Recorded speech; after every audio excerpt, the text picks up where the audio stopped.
How's it going, everyone? My name is Blade, and for my first ever video I wanted to show you guys how awesome Lancing Steel can be in 3.14. While I talk about the skill itself, how you'll want to level, and the best budget items to get you started mapping, behind me I'll put up my first Veritania kill using just Terminus Est and basic starting map gear. The rest will showcase maps and bosses in my current gear. At the end of the video, I'll leave you with my first Awakener of the League. There of course will be chapters below if you would like to jump to any particular part of the video. A few things have changed for steel skills over the last couple of leagues, one large example being Chainbreaker, which made it near unusable for Lancing Steel. This is pretty difficult to make up for because of Berserk and Rage, but there are a couple of options that let you still do some pretty awesome things with this skill. First, let's quickly talk about leveling. Steel skills are a great way to go once you get a decent weapon, some attack speed, and a few links. Early on, they don't really have a way to clear trash packs and do some pretty weak damage. I would suggest swapping to them around level 51 when you can use Terminus Est. Before that, I would suggest to just grab a two-hander, use a slam skill like Earth Shatter, and put your passives around that, and it will feel a lot better. As for the late game, Terminus Est can actually get you all the way to high tier yellow maps. I bought garbage gear just to fill out res, I started mapping, and I didn't need anything until about T10s. At that point I hit a bit of a DPS wall, and if I were to do it again, I would just grab a couple of bell timber blades, switch my passes over to dual wielding, and it would have felt a lot better, because unfortunately your actual upgrades are kind of expensive for the beginning of a league. The items that you'll be going for are Paradoxica, Savior, Ryslathas, Dying Sun, and Bottled Faith. While none of these are crazy pricey, they can be quite expensive for a starter. One small note on steel skills is Call of Steel itself. You really want to have a Lord of Steel jewel while using any steel skill whatsoever. Having the steel shards is almost necessary for all of them, and the Lord of Steel jewel makes Call of Steel infinitely better and easier to use. It also helps a lot with clear. With Lancing Steel in particular, you will want to be using Call of Steel every 3 attacks or so, as you gain 50% more projectiles per steel shard consumed up to 4, and all of those projectiles can hit the same target, so the more the better. Another thing to note is Petrified Blood itself. You are at half health. However, after saying that, you have a ton of hit damage reduction. 25% from Fortify, 20% from Wind Dancer because if you haven't been hit recently, and this is a dodge and evasion build, so that happens fairly often, and Petrified Blood itself is a 40% hit damage reduction. 3/4 of that is done to you over the next 4 seconds, so altogether this ends up being about a 10 to 12% damage reduction. However, if anyone has ever used an effect like this in another game, you'll understand how strong it is to have a portion of the damage that you take be delayed. Once you get some life on hit, you can actually heal through just about anything. The big problem with all of this are actually dots. You have very little reduction for them and a literal half health pool.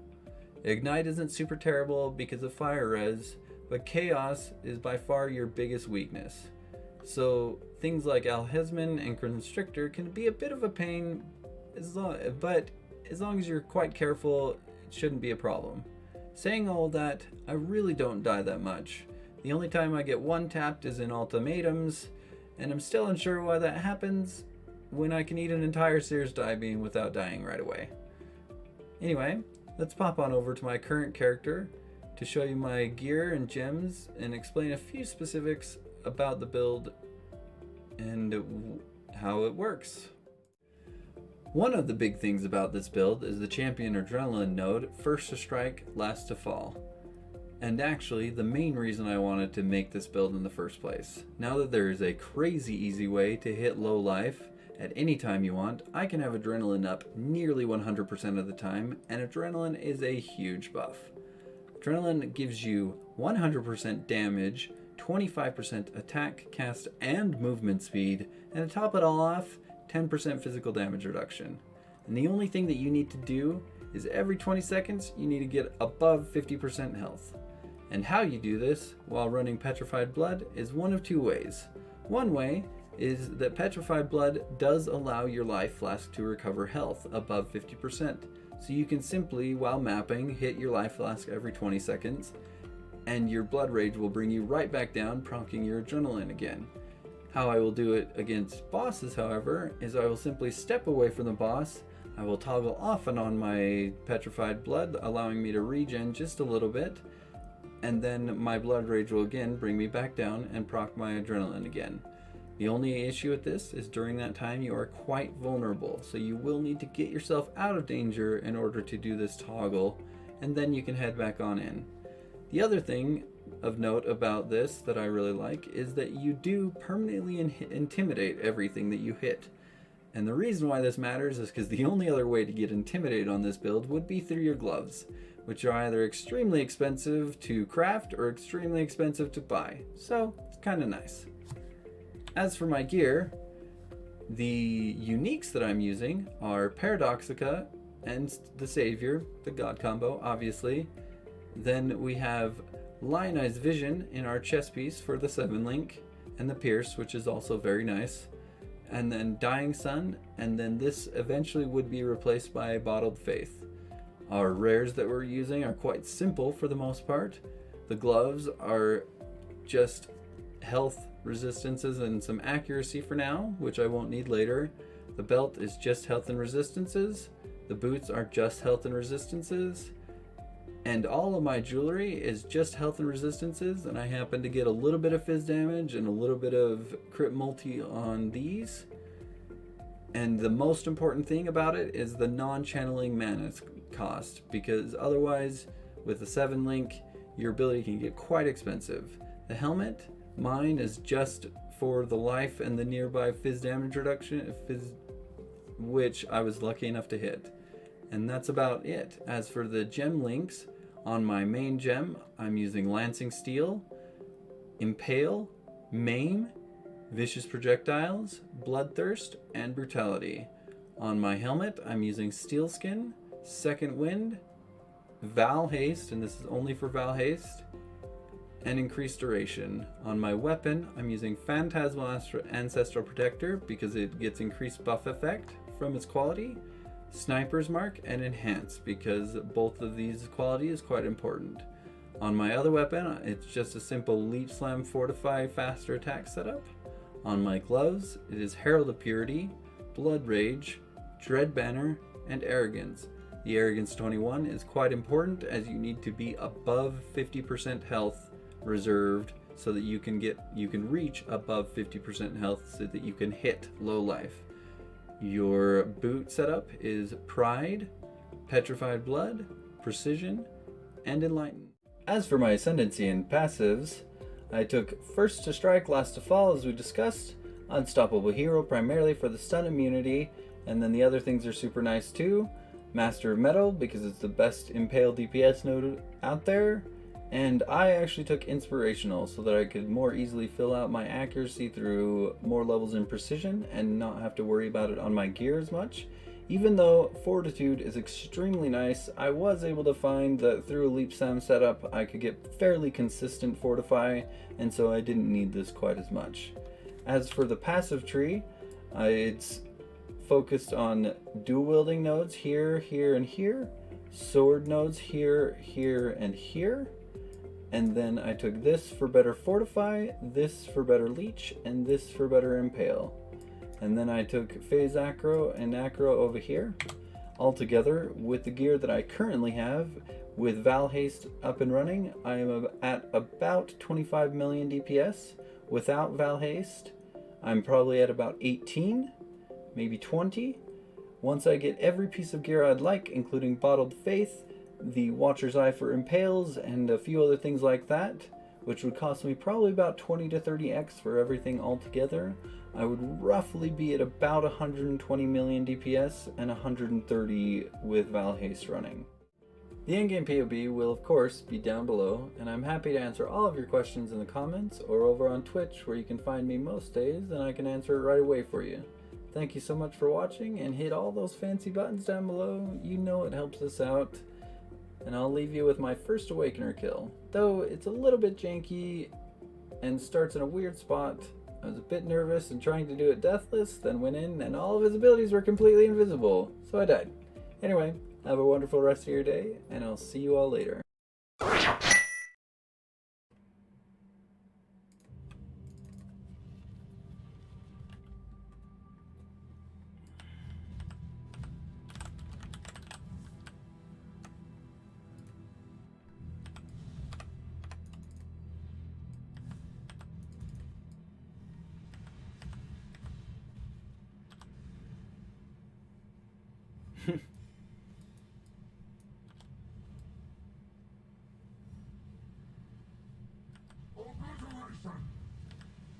The others found strength in their projections.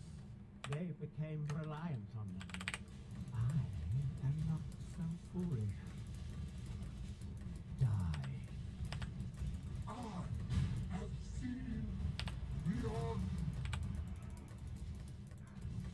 Die. Watch guilty Crumble.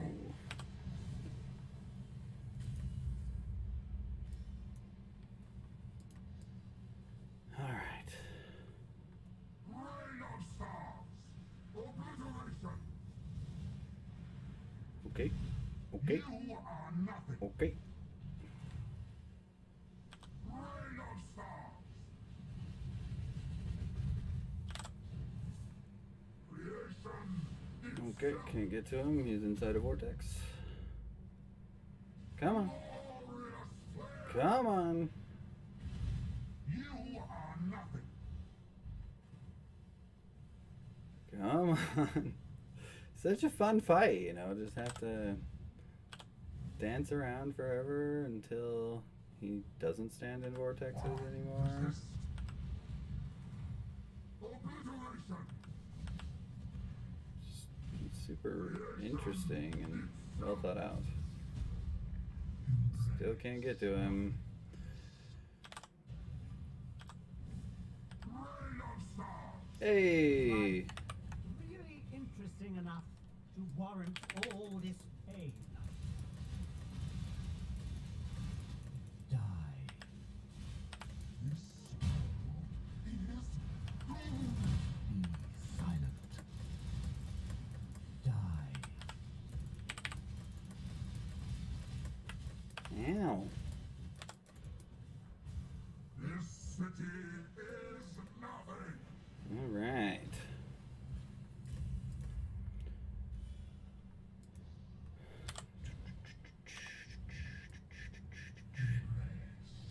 Ah.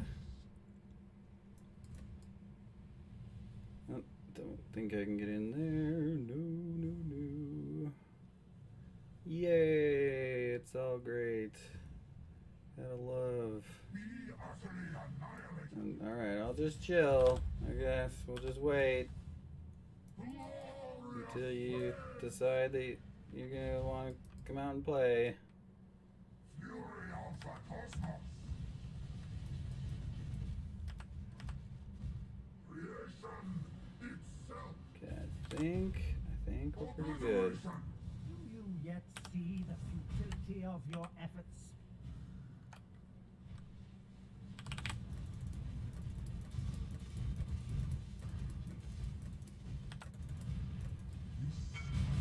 Shit, can't see. There we go. Whew, I almost walked back into that. Die. I was like, where is his diving? Is he not going to use it?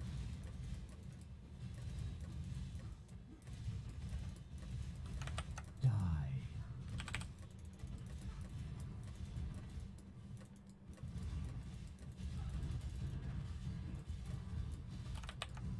Die. Watch guilty crumble. I am on the wrong side. Okay, there we go.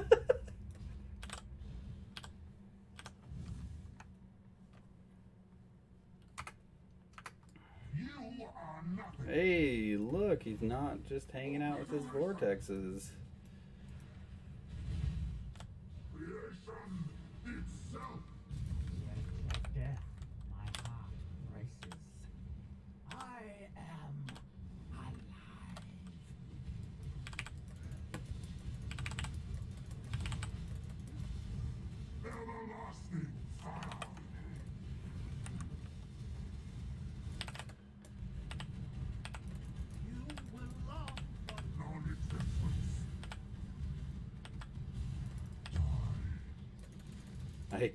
I can't see his die beam again. That is really unfortunate. Beyond.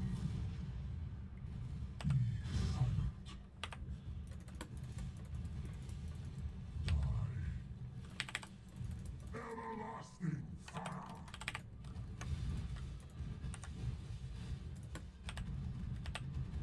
Is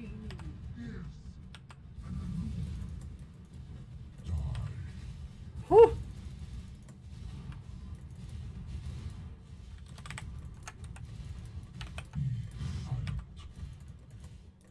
beyond. There is only horror. Die. Everlasting fire.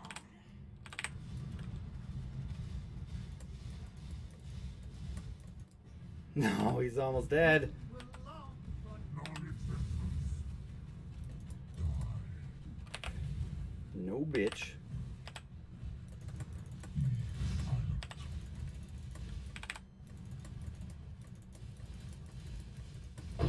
Bam. Hey, an awakened gem. I don't know, it's not worth anything, but that's cool.